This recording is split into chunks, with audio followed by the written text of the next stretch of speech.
Mati ketawa ala KPK. Kenapa saya membuat judul demikian? Karena KPK ini bersikap lucu. Terkait apa? Terkait dengan tantangan terhadap Profesor Mahfud MD untuk melaporkan dugaan markup atau cost of run dari pembangunan kereta cepat Jakarta-Bandung yang dikelola sekarang oleh KCIC, Kereta Cepat Indonesia Cina. Nah, jadi KPK harus proaktif dalam proyek bus ini. Jangan menunggu laporan dari masyarakat atau apapun, karena dugaan-dugaan yang mengemuka ini sudah terlalu banyak bertebaran di ruang publik. Justru KPK proaktif, panggil Dr. Antoni Budiawan, panggil orang-orang yang terlibat seperti Profesor Harun Al-Rashid misalkan dari ITB yang menjadi konsultan, itu harus dimintai pendapatnya atau keterangannya. Panggil beberapa orang yang terlibat mungkin dari Wika, dari KAI atau dari siapapun, itu harus dipanggil. Jadi proaktiflah KPK.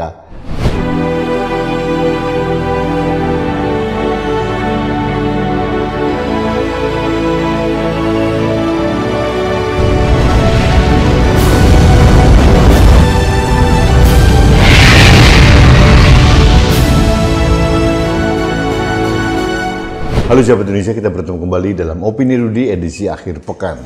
Sahabat Indonesia, pernahkah Anda mendengar sebuah buku kecil judulnya Mati Ketawa ala Rusia? Itu kumpulan cerita-cerita lucu yang sangat menarik. Ada juga Mati Ketawa ala Gus Dur misalkan. Itu juga kumpulan cerita lucu yang sangat inspiratif dan leluconnya sangat intelektual. Nah, sekarang saya membuat judul dalam opini saya adalah Mati Ketawa ala KPK. Kenapa saya membuat judul demikian? Karena KPK ini bersikap lucu. Terkait apa? Terkait dengan tantangan terhadap Profesor Mahfud MD untuk melaporkan dugaan markup atau cost of run dari pembangunan kereta cepat Jakarta-Bandung yang dikelola sekarang oleh KCIC, Kereta Cepat Indonesia Cina. Nah, ini pernah disampaikan oleh Profesor Mahfud MD dalam suatu podcast beliau yang mengatakan, mengutip yang disampaikan oleh seorang ekonom, Antoni Budiawan, yang mengatakan ada potensi markup dari pembangunan kereta cepat Jakarta-Bandung ini. Mengutip dari apa yang dikatakan oleh Dr. Antoni Budiawan, Mahfud mengatakan bahwa di Cina itu pembangunan kereta cepat itu per kilometernya mencapai 17 juta dolar. Tapi mengapa untuk pembangunan kereta cepat WUS ini mencapai 52 juta dolar? Ini kan ya 3 kali lipat lah gitu. Mahfud hanya menghimbau kepada aparat penegak hukum untuk mengusut dugaan markup ini. Apakah ini memang kondisi realnya berbeda karena sehingga bisa naik 3 kali lipat dibandingkan Cina, mungkin masalah harga tanahnya, masalah teknis lainnya dan sebagainya, atau ada dugaan markup. Kalau ada dugaan markup, itu uangnya dari mana dan mengalir kemana. Itu saja yang disampaikan oleh Profesor Mahfud sebagai tokoh bangsa. Nah, KPK merespon bahwa ya dalam tanda kutip menantang lah. Meskipun kalimatnya tidak menantang, secara normatif mengatakan bahwa setiap warga negara silahkan melapor kalau punya data-data. Nanti akan kita verifikasi, tidak ada, jadi sangat-sangat normatif. Pertanyaan saya, mengapa KPK harus menunggu laporan masyarakat dulu? Kok enakmen KPK? KPK ini dibentuk oleh negara untuk mengatasi deadlock penanganan hukum di Indonesia, terutama pidana korupsi yang tidak proper ditangani oleh lembaga yang sudah ada waktu itu, yaitu Kejaksaan Agung dan Polri. Makanya dibentuklah KPK sebagai badan ad hoc. Nah, artinya kalau sebagai badan ad hoc dibentuk, KPK ini harusnya jauh lebih proaktif dibandingkan dengan Kejaksaan Agung maupun Polri. Meskipun kenyataannya akhir-akhir ini yang terlihat justru lebih aktif untuk pemberantasan korupsi malah Kejaksaan Agung dibandingkan dengan KPK. Nah, harusnya KPK tidak perlu menantang siapapun, apalagi Profesor Mahfud MD. Ini kan himbauan-himbauan yang sebetulnya harus dimaknai secara positif.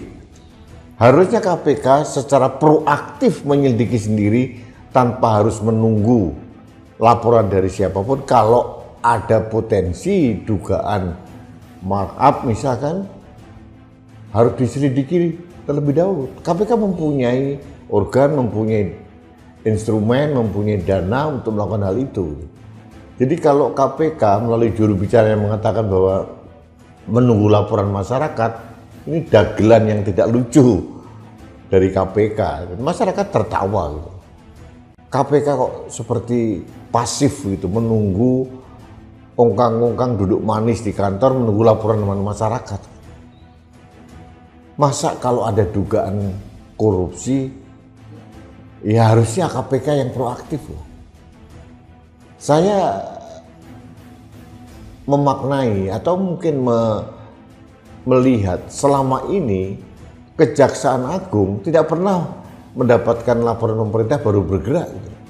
Sebagian besar dugaan korupsi yang diusut oleh Kejaksaan Agung itu adalah ada kerja keras dari Intel Kejaksaan Agung atau mungkin dari Jampitsus misalkan, itu mengusut secara proaktif gitu loh. Sama juga dengan Bareskrim Mabes Polri, sama seperti itu. Kalau ada dugaan penyalahgunaan uang negara, harusnya itu diusut secara tuntas. Nah, untuk WUS ini, kereta cepat Jakarta-Bandung, kenapa KPK harus terlibat? Karena awalnya yang dikatakan bahwa ini hanya B2B tanpa menggunakan APBN, ternyata menggunakan APBN. Nah, kebijakan Presiden waktu itu bisa digugat.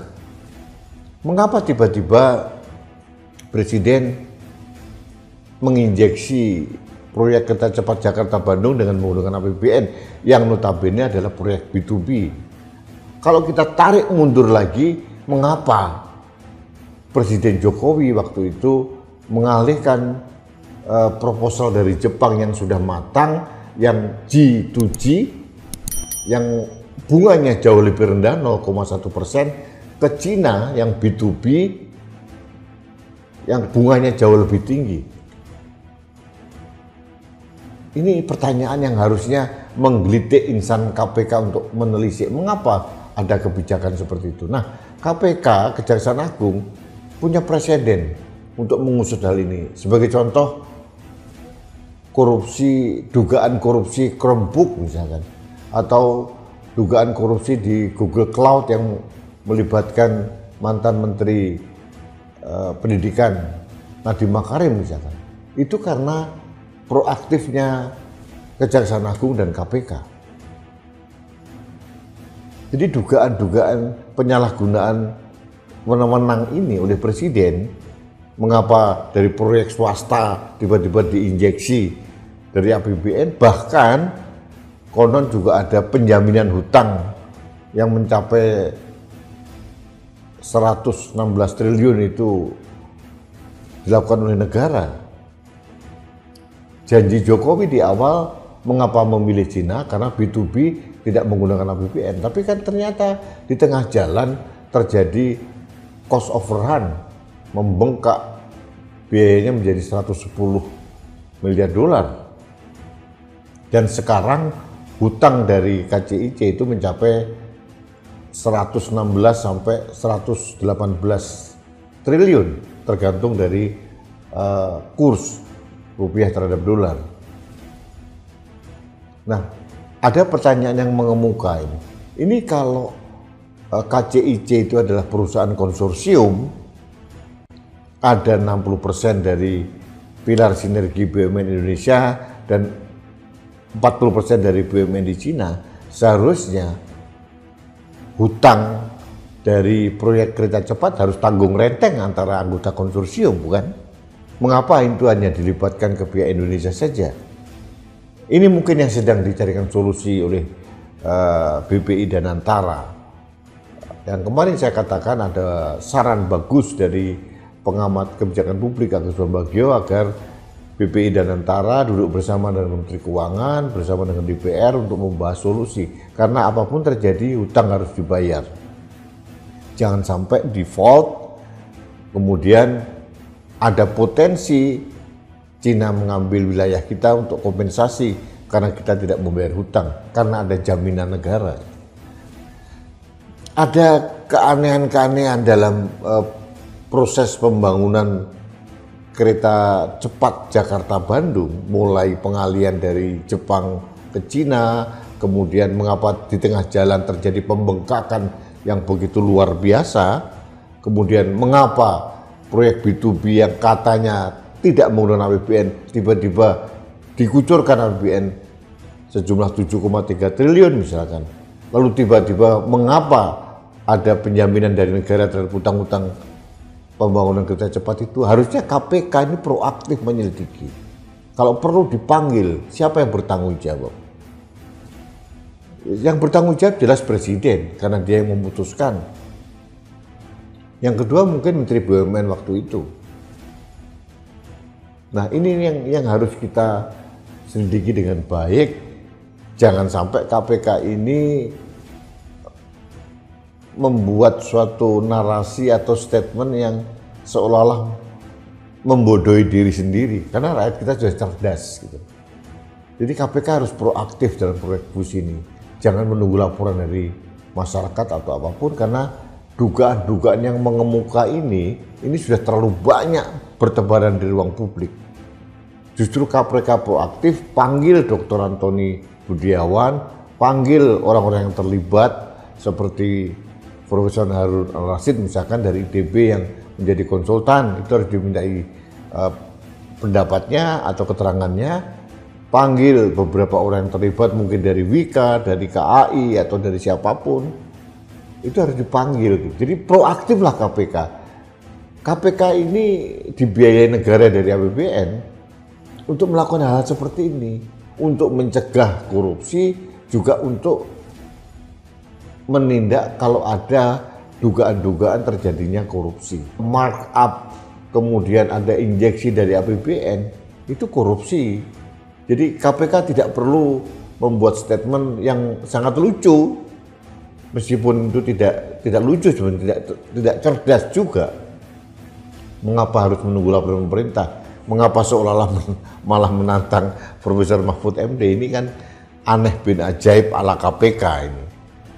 Jadi sahabat Indonesia, saya kira itu yang ingin saya sampaikan untuk mengakhiri opini Rudi di minggu ini, agar KPK itu belajar menjadi aparat penegak hukum yang cerdas, yang proper, yang proaktif gitu ya, tidak duduk manis di kantor hanya menunggu laporan masyarakat, tapi proaktif. Kalau mengendus ada dugaan tidak pidana, harusnya tidak perlu menunggu siapapun, tapi pasti KPK mempunyai instrumen-instrumen yang bisa menyelidiki apakah ini ada dugaan korupsi atau tidak.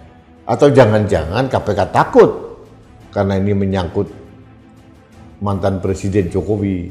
Ini persepsi ini tidak bisa dipersalahkan di masyarakat. Karena apa? Karena statement KPK sendiri yang lucu. Jadi mati ketawa ala KPK. Jangan dilanjutkan model-model seperti ini. Karena itu sangat lucu dan memalukan. Baiklah sahabat Indonesia, terima kasih Anda telah mengikuti opini Rudi di akhir pekan ini. Kita bertemu kembali dalam opini Rudi selanjutnya. Salam hormat saya untuk Anda sekeluarga. Kita bertemu kembali dalam opini Rudi di topik-topik yang akan datang. Sampai jumpa.